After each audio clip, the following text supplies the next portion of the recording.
તો નમસ્કાર દર્શક મિત્રો, સ્વાગત છે તમારું અમારી આ યુટ્યુબ ચેનલમાં।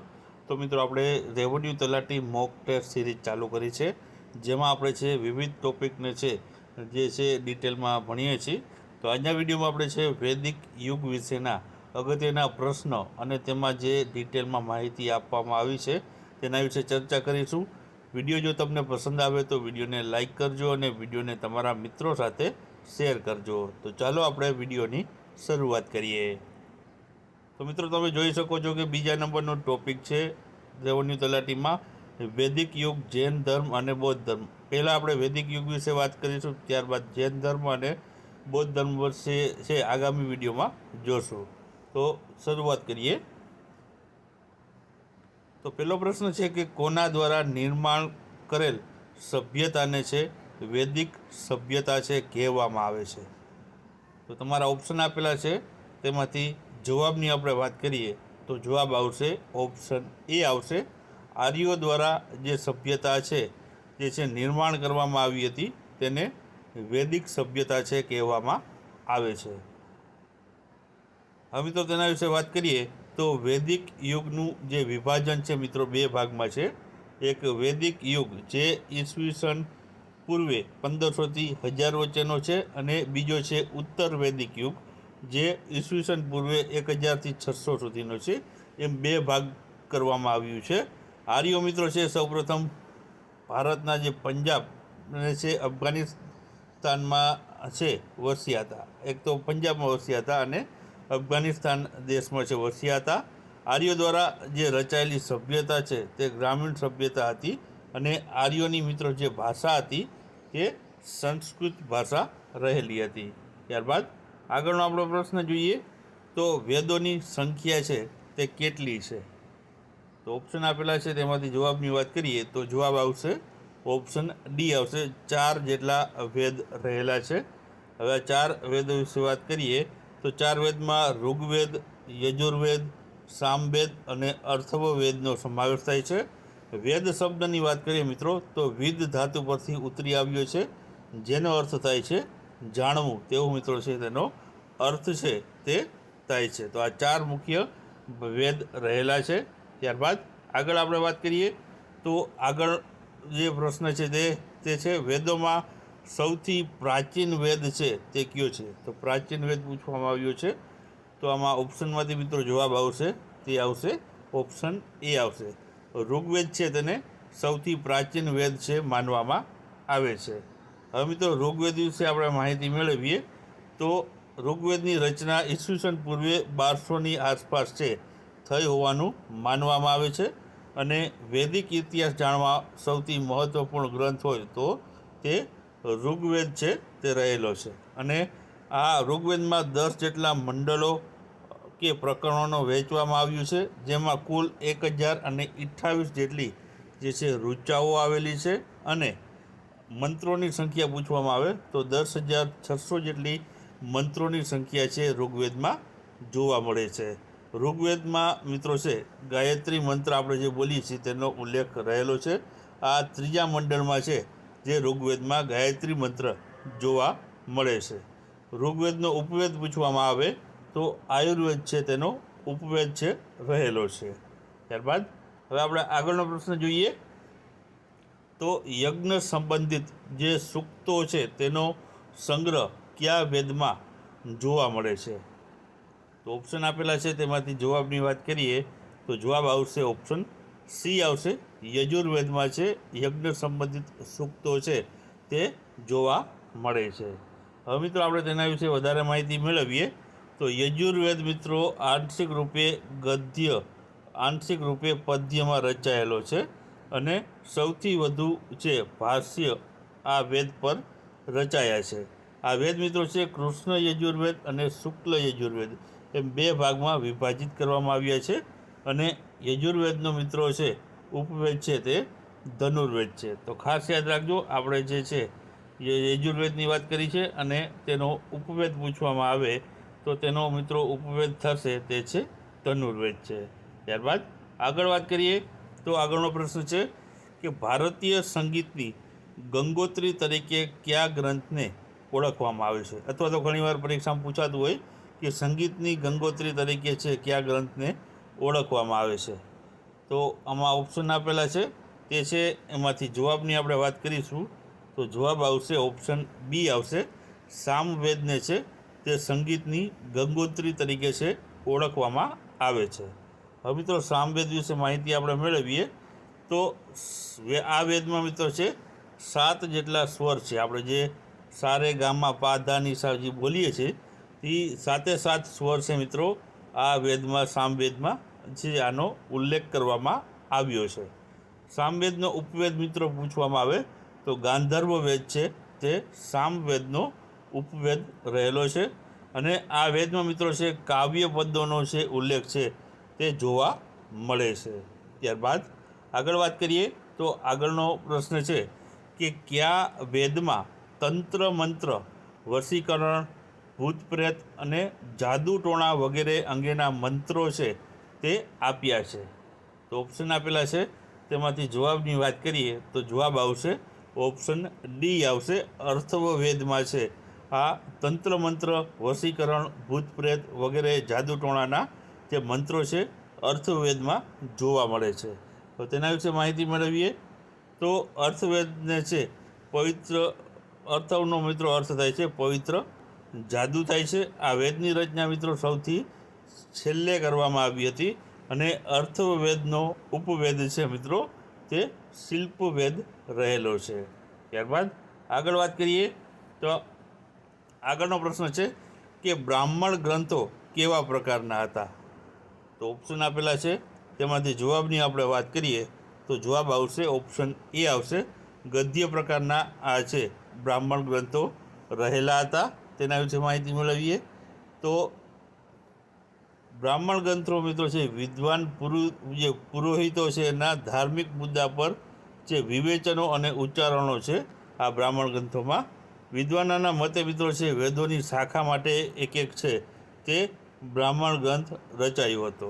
જેમાં તમે જોઈ શકો છો કે ઋગ્વેદ છે તો તેનો છે બ્રાહ્મણ ગ્રંથ છે તે એતરિક અને કૌસ્તિક છે.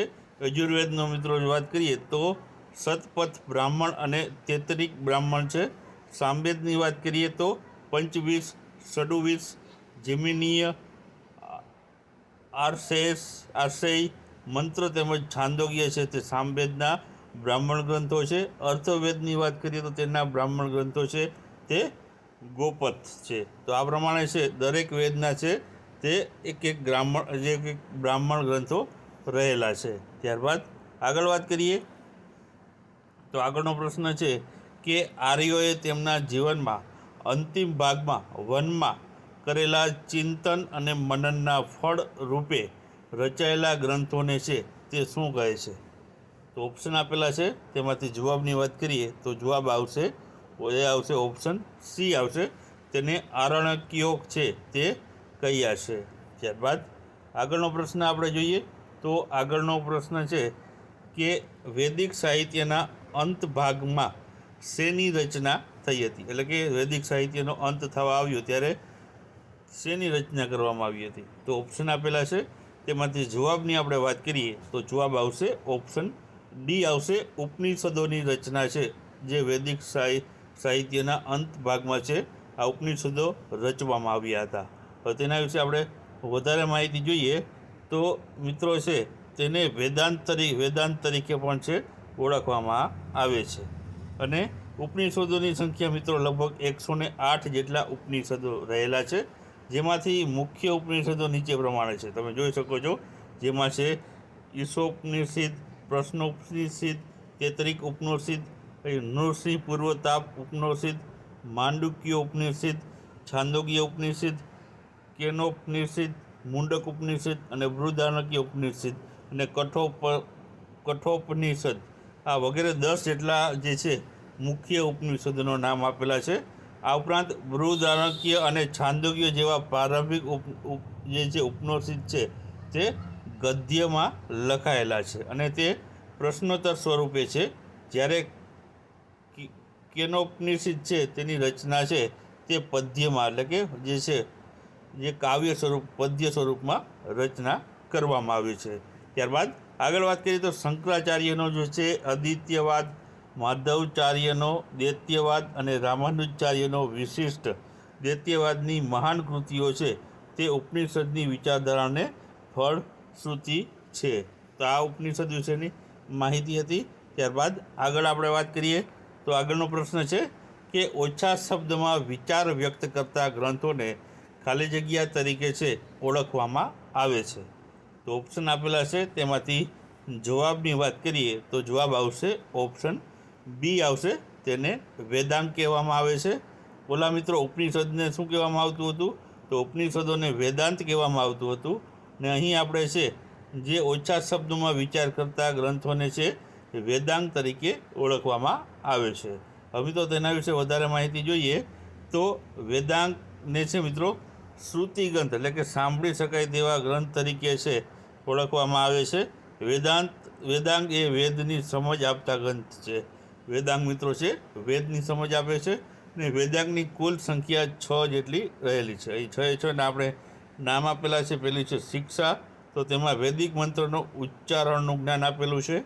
બીજું છે છંદ, તો તેમાં વૈદિક મંત્રનો છંદબંધ કરવા. ત્રીજું છે વ્યાકરણ, તો ભાષા શાસ્ત્રના નિયમો આપેલા છે. ચોથું છે નિરુયુક્ત, જેમાં વેદના અઘરા શબ્દોની વ્યાખ્યા આપેલી છે. પાંચમું છે કલ્પ, જેમાં સૂત્રગ્રંથો છે. અને છઠ્ઠું છે જ્યોતિષી, જેમાં નક્ષત્રોના સ્થાન જાણવા માટેના યજ્ઞો વગેરેની માહિતી આપેલી છે. તો આ વેદાંગની જે સંખ્યા છે તે 6 જેટલી રહેલી છે. ત્યારબાદ આગળ વાત કરીએ તો પુરાણોની સંખ્યા મિત્રો છે તે કેટલી રહેલી છે? તો ઓપ્શન આપેલા છે તેમાંથી જવાબની આપણે વાત કરીએ તો આમાં જવાબ આવશે ઓપ્શન સી આવશે. 18 જેટલી સંખ્યા છે પુરાણોની રહેલી છે. હવે તેના વિશે માહિતી આપણે મેળવીએ તો મિત્રો પુરાણોની રચના ઉપનિષદો અને સૂત્ર સાહિત્ય પછી છે છેલ્લે જે કરવામાં આવી હતી. પુરાણોનું સંકલન ગુપ્તકાળમાં, ખાસ યાદ રાખજો, ગુપ્તકાળમાં આનું જે છે સંકલન કરવામાં આવ્યું હતું અને રાજાઓની વંશાવલી છે આમાં જોવા મળતી હોય છે. આ ઉપરાંત મત્સ્ય પુરાણમાં વિષ્ણુના 10 અવતારનું વિવરણ છે જોવા મળે છે અને આ સૌથી પ્રાચીન પુરાણ છે. ખાસ યાદ રાખજો, મત્સ્ય પુરાણ છે તેમાં વિષ્ણુના 10 અવતારનું વિવરણ જોવા મળે છે અને તેને સૌથી પ્રાચીન પુરાણ માનવામાં આવે છે. આ ઉપરાંત ગરુડ પુરાણ છે તેનું વાંચન છે મૃત્યુ પ્રસંગે, એટલે કોઈનું મૃત્યુ થયું હોય ત્યારે ગરુડ પુરાણ છે તે વાંચવામાં આવતું હોય છે. ત્યારબાદ મહાભારતની રચના મિત્રો વેદ વ્યાસે કરી હતી, જેને જય સંહિતા તરીકે પણ છે ઓળખવામાં આવે છે. તો ખાસ યાદ રાખજો, મહાભારતને છે તે જય સંહિતા તરીકે પણ ઓળખવામાં આવે છે અને વેદ વ્યાસે છે મહાભારતની રચના કરી હતી. રામાયણની વાત કરીએ તો રામાયણની રચના મહર્ષિ વાલ્મીકી કરી હતી અને તેને ચતુર્વિંશતિ સહસ્ત્ર સંહિતા તરીકે છે ઓળખવામાં આવે છે. તો આ બેના અલગ બે નામ પણ આપવામાં આવ્યા છે, તો એ પણ ખાસ યાદ રાખજો. ત્યારબાદ આગળ વાત કરીએ તો જે ઋગ્વેદિક કાળની જે નદીઓ છે અને તેના અત્યારના નામો છે તેના વિશે વાત કરી લઈએ. તો પ્રાચીન નામ કુંભ છે, તો તેનું હાલમાં કુરુમ નામ છે. કુંભા નામની જે નદીઓ કુંભા નામની નદી હતી તેનું હાલનું નામ કાબુલ છે. વિતરસ્તા તેનું હાલનું નામ ઝેલમ નદી છે. અસ્કિની તેનું હાલનું નામ ચિનાબ નદી છે. પુરુષણી હાલનું નામ રાવી નદી છે. વિપાસા જેનું હાલ નદીનું નામ બિયાસ છે. સદાનીરા તેનું હાલ નદીનું નામ ગંડક છે. ગોમતીનું હાલનું નામ છે ગોમલ. સુવસ્તુ નદીનું હાલનું નામ સ્વાત છે અને સતુદ્રીનું હાલનું નામ સતલુજ છે. તો આ ઋગ્વેદિક કાળની જે નદીઓ છે તેના પ્રાચીન નામ અને તેના આધુનિક નામ હાલમાં શું છે તે આપણે જોયું. ત્યારબાદ આગળ વાત કરીએ તો ઋગ્વેદિક જે દેવતાઓ છે તેના વિશે વાત કરી લઈએ. તો ઇન્દ્ર દેવતા છે તેને યુદ્ધના નેતા અને વરસાદના દેવતા તરીકે જે છે ઓળખવામાં આવતા હતા. અગ્નિ છે તો અગ્નિને છે દેવતા અને મનુષ્ય વચ્ચેના મધ્યસ્થી તરીકે ઓળખવામાં આવતા.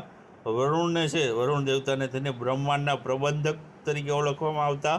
ત્યારબાદ સોમ દેવતાને વનસ્પતિના દેવતા તરીકે ઓળખવામાં આવતા હતા. ત્યારબાદ છે પ્રગતિ જે છે ઉષા છે તેને પ્રગતિ અને ઉત્થાનના દેવી તરીકે ઓળખવામાં આવતા. અશ્વિન તેને છે મુશ્કેલીઓને હરનારા દેવતા તરીકે ઓળખવામાં આવતા. પછી છે પૂષણને છે પશુઓના દેવતા તરીકે ઓળખવામાં આવતા. ત્યારબાદ છે 8મું છે વિષ્ણુ, તો તેને વિશ્વના સંરક્ષક અને પાલનકર્તા તરીકે છે વિષ્ણુને જે દેવતા છે તેને જે છે ઓળખવામાં આવતા. અને મરુત, તો તેને આંધી અને તુફાનના દેવતા તરીકે છે ઓળખવામાં આવતા હતા. તો આ મિત્રો ઋગ્વેદિક દેવતાઓ છે અને તેના સંબંધ સાથે આપણે માહિતી મેળવી.